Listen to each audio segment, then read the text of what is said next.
Hello there, this is Ray with Easy Simple Mechanic. So going to try and get something done today. A little project for my brother to get his trolling motor going. And so we'll get going on that. What we're gonna work on today and hopefully give you guys some content is gonna be this GameFisher 3.0.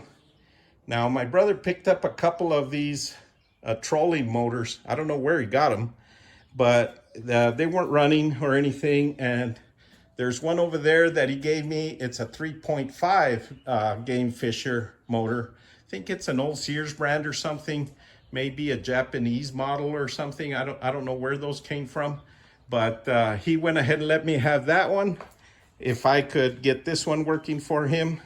So we're gonna go ahead and get started on this one here first and get it running for him. But let's get started on this GameFisher 3.0. I have started doing some work on it, and I thought I'd just kind of throw it quickly back together so that I could show you all kind of how I took it apart. Now, in talking to my brother, I understand these GameFishers, especially this 3.0, is a very sought after little guy, and there's a lot of popularity on YouTube with it. He said to make a video. To me, this is pretty straightforward stuff we're gonna do, although I do understand there is a challenge in finding parts for them, so hopefully not too much is wrong with it. Now this one here looks kind of clean because I've already taken and cleaned this up a little bit, and I have had the cover off, so I'll show you guys how to get in there and take a look at that stuff. The carburetor was pretty dirty, so I kind of sprayed it off and got it kind of clean. Waiting on a kit. I did find a carburetor kit for it. I hope it's the right one, but we're gonna have to get in there and do that before we can get this running. The other thing I've already taken care of, which was external to that, was this throttle here was kind of messed up, was really not working. Basically, the part in here broke off, and I kind of rigged up a little piece where I drilled from the backside up to the top, and I put a little deal here that could hold this together. But I've got that fixed. The good thing is I didn't need a new throttle cable, so that's good. Okay, so the first thing that we have to do is trying to get this cover off. So I'll go ahead and pull these 4 screws off here so that I can remove this. This is the crank puller, and we'll get started on this thing. Okay, so the first thing we're gonna have to do here is we're gonna have to pull this guy off. So I'm just gonna use my little drill here. We just remove these 4 bolts here, or the screws on top here.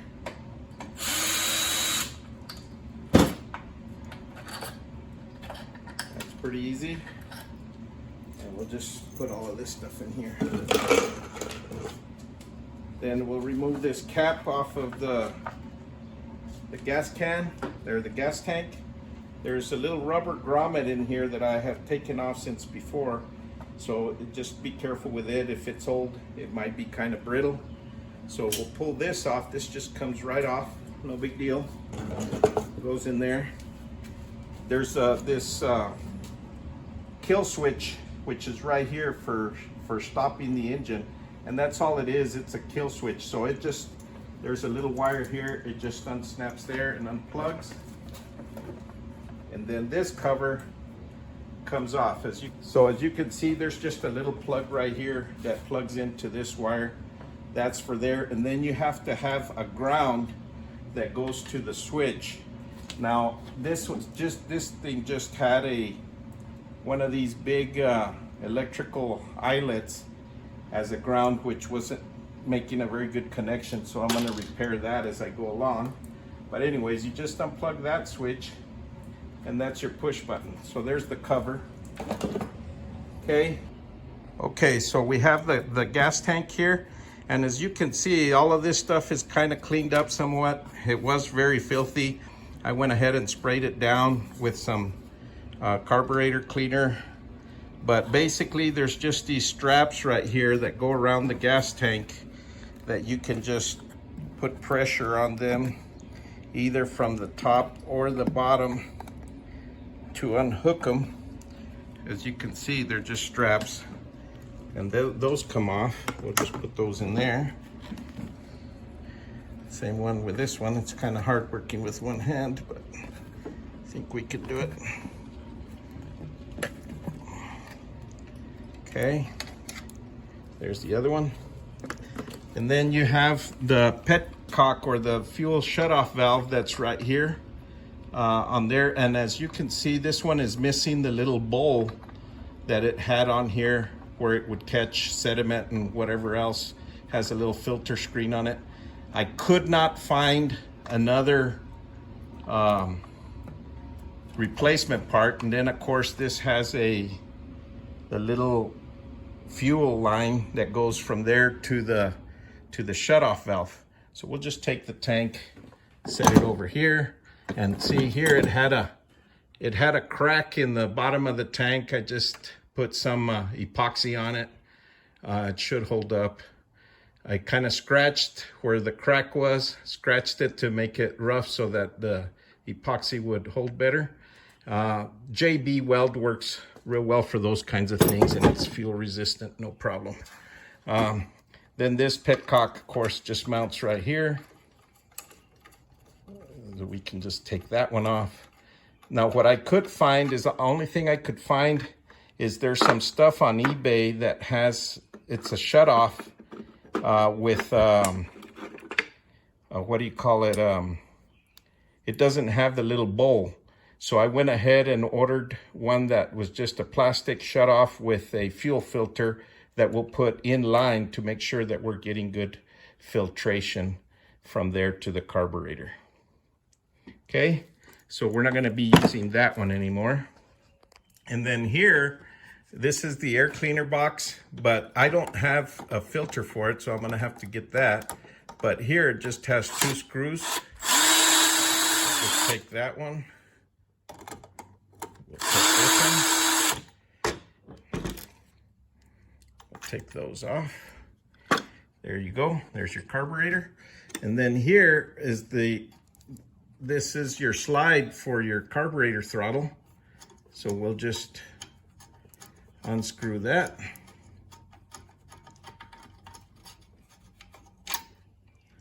That comes right out of there.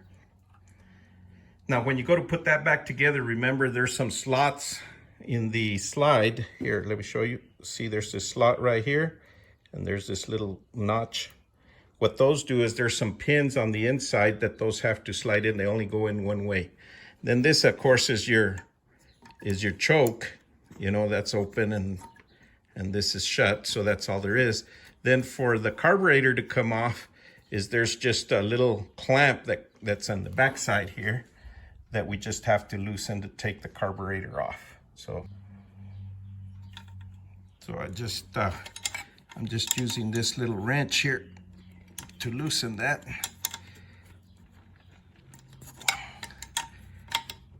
Hopefully it's not too tight. I guess I could just use a screwdriver, but I found that tool to be handy. Then when you get it loose, you can just twist this and this carburetor comes off. And there you are. Now we have our carburetor. So we need to take it apart and see what's going on the inside. We have this little carburetor here. I'm just going to use this long screwdriver to get inside here.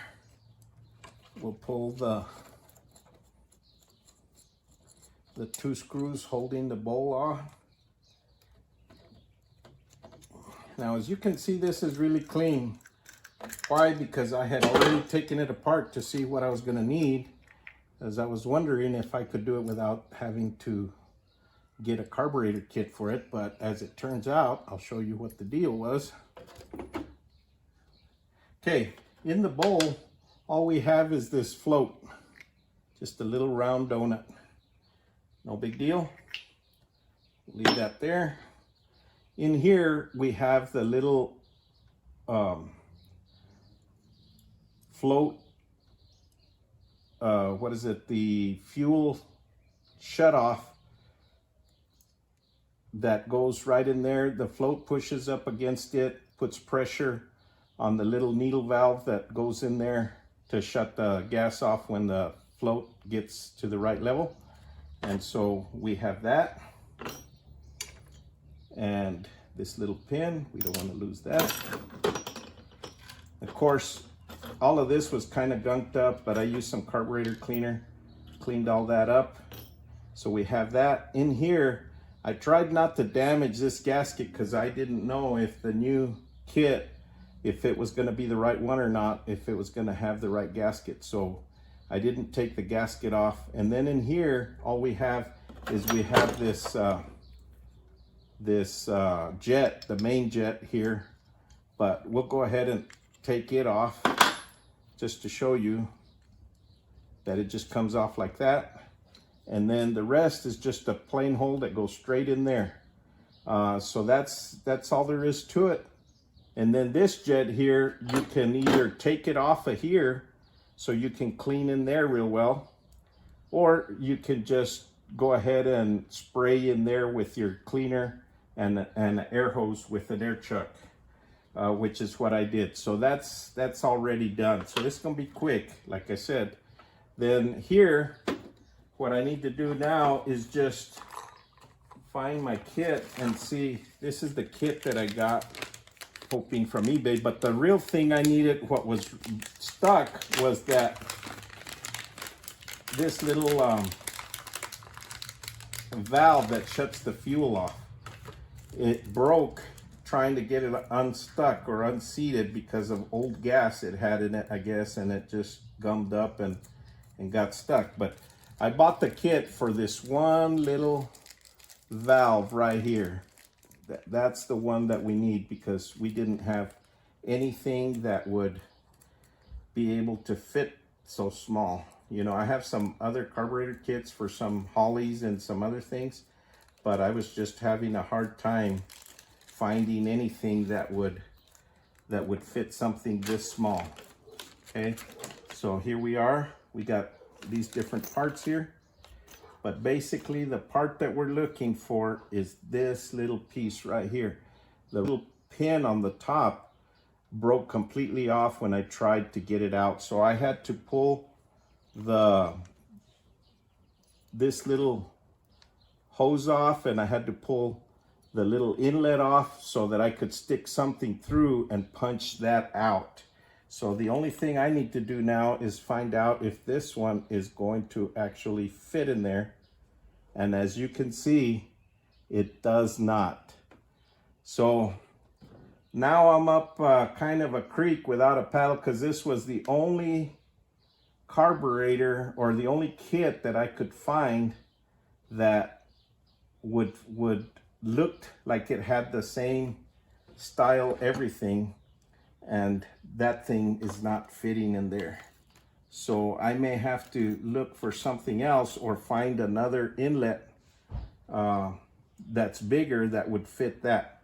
Now what I may do is have to take apart the GameFisher 3.5 over there and see if it's got a bigger one of those. The other thing to check, I guess, is I'm gonna check this gasket and see if this is the right gasket for this. Got the same shape and everything. Yes, it is the same gasket.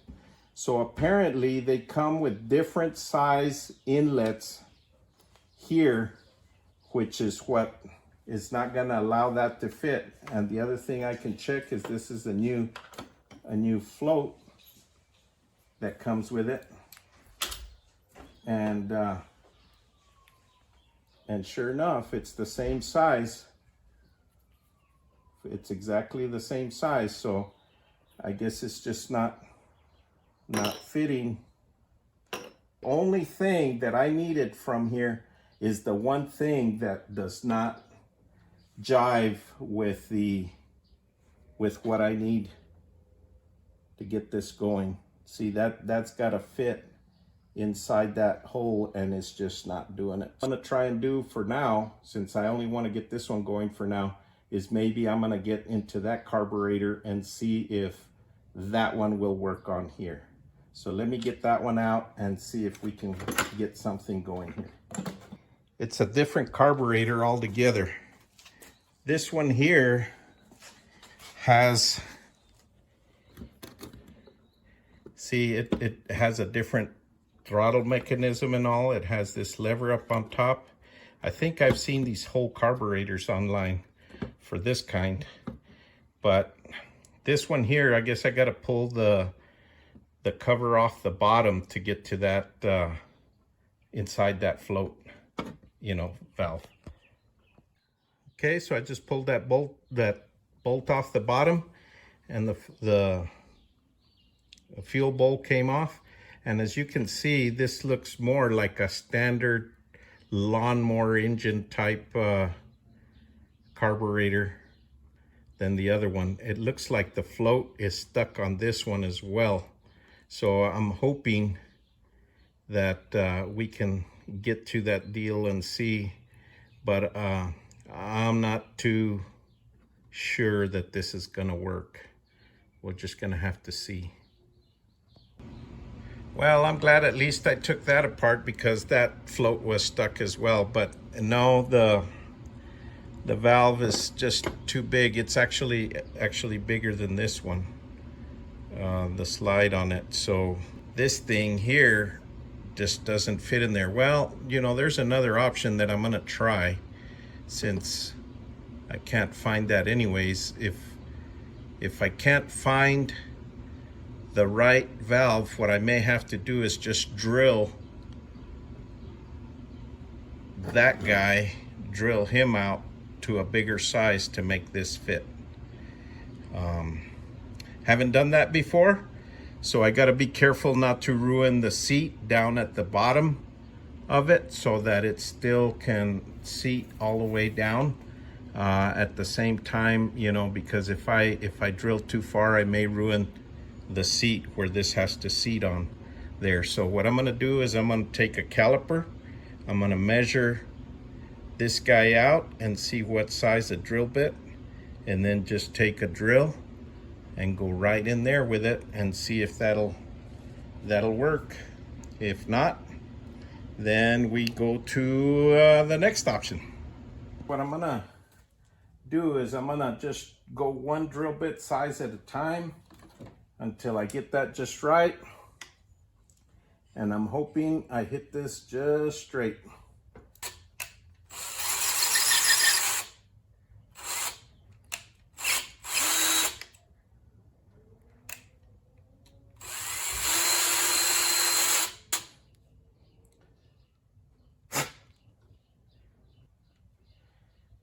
We'll have to see if that fits in there. Yay, that fits. Now we're gonna have to see if it seals. That's the important thing. So I'm gonna put this hose back on there.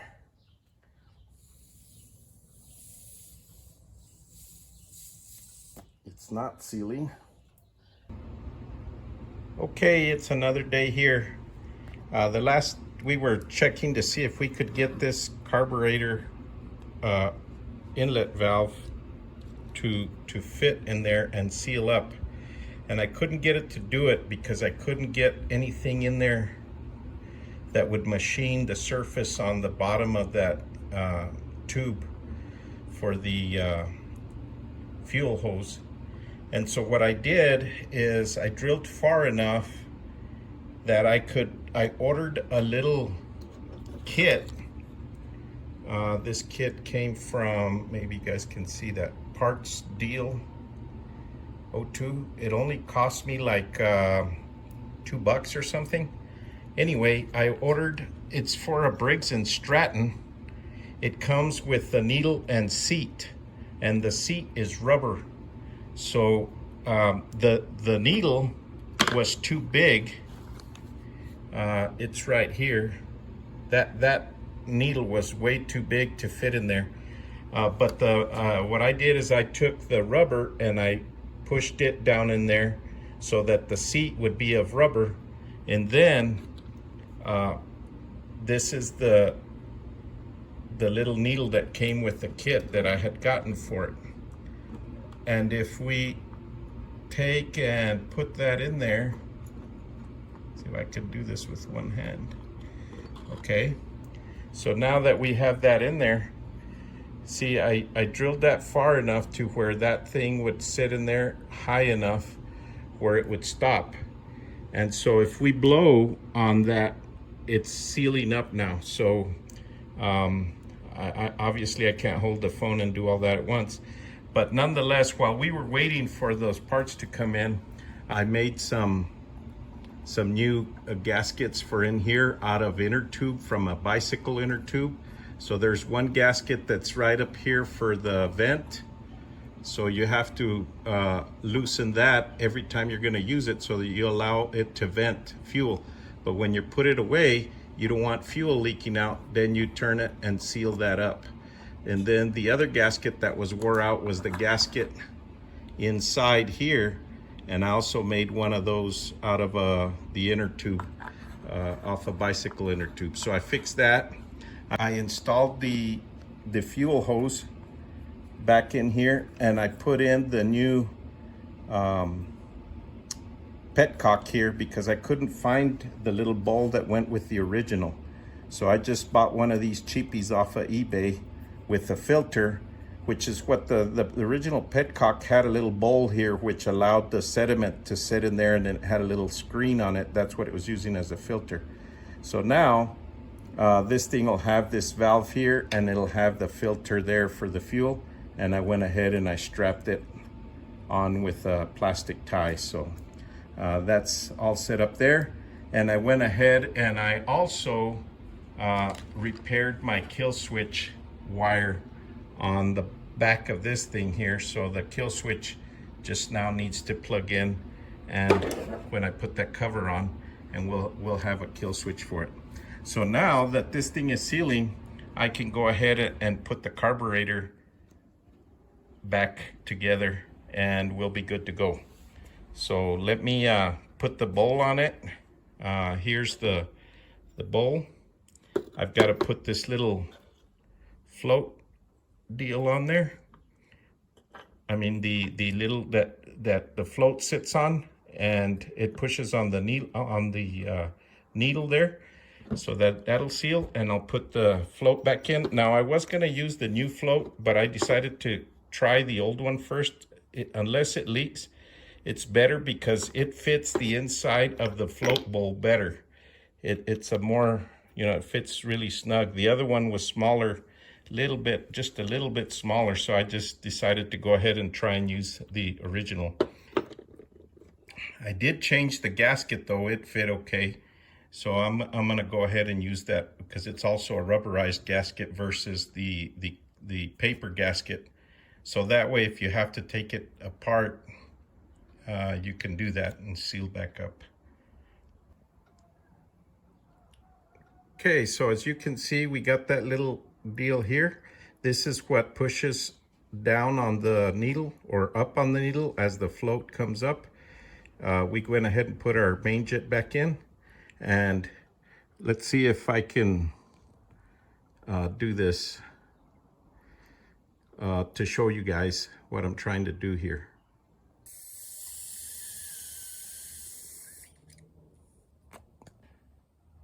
As you could see, that was sealing up just fine. And so we'll go ahead and just go ahead and put the bowl back on it and seal that all up.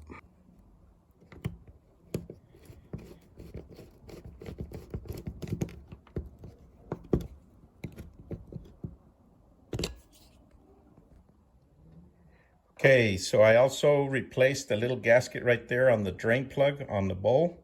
And I went ahead and I picked out the O-ring seal. It was kind of dry, as you can see it there. And I went ahead and put the new O-ring that came with the kit on the inside of that, so it'll seal up good. So now we just need to put it back on the engine and get some fuel in this tank, and we'll see if we have any leaks, and we'll see if this thing will crank over.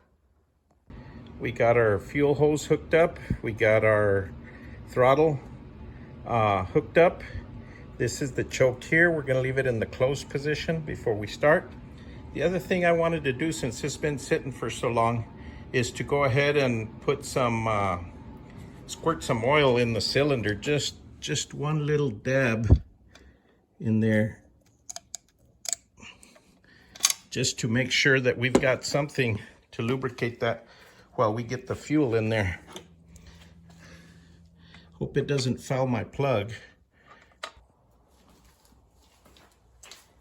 Okay, so I got the spark plug back in. I went ahead and put the cover on because it has the kill button on it, so I can test that out. So I went ahead and put that cover on. I put this little cover. I don't know if it takes a filter or not. I didn't have one, so we'll have to see if we put a sock or something on there later. But I wanted to check to see if this thing was gonna run. So this thing doesn't have an on button, it just has a kill button. So it should run without any deal. I put a little choke on it. I turned the fuel on here, let's see. Right there. We know the fuel's on. Now I'll hold this because I don't know if this thing I'll be able to hold that while I start it. Let's see if it'll start.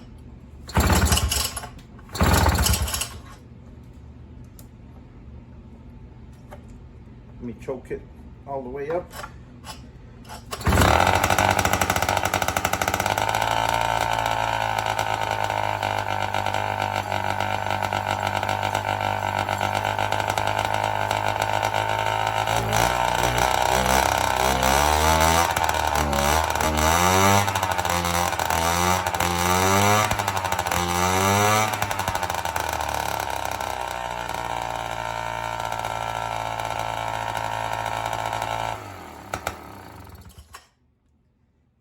I guess that's all there is to it. So there you go. That's a Fisher 3.0. Been sitting for a long time. All set up here to test out. Good to go.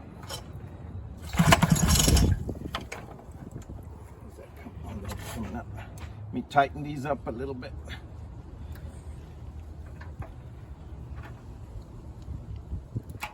Okay, there we go.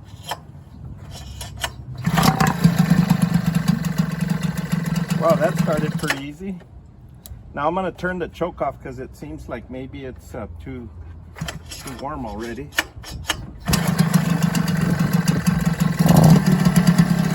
Let's adjust the idle just a little bit. The idle screw's right on the inside.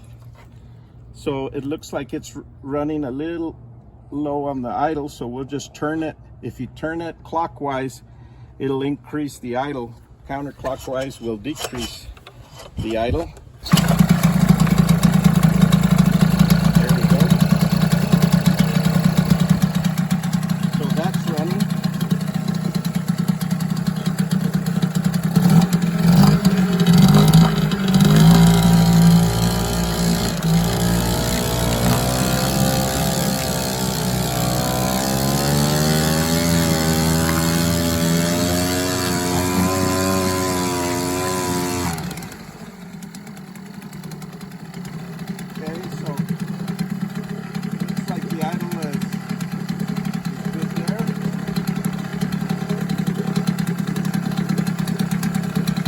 Something you have, a feature that you have right here on the throttle is this is like your cruise control sort of. Basically it's a stop for the throttle. So if you want to troll or you want to go whatever speed you want to go, you just turn your throttle to the speed. And then you lock down the throttle speed.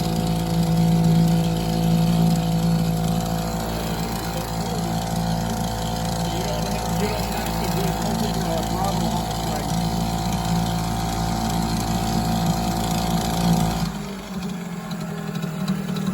Okay, so I think that's a success here. The only thing left is to go ahead and try it out on the boat when we've got a lake to go to or something. We'll put it on the boat and see how it pushes the boat. This is the kill button. We'll just go ahead and push that. Also, one thing to remember is always, if you're gonna put this away for a while, even if you're just traveling whatever, first shut off your fuel here.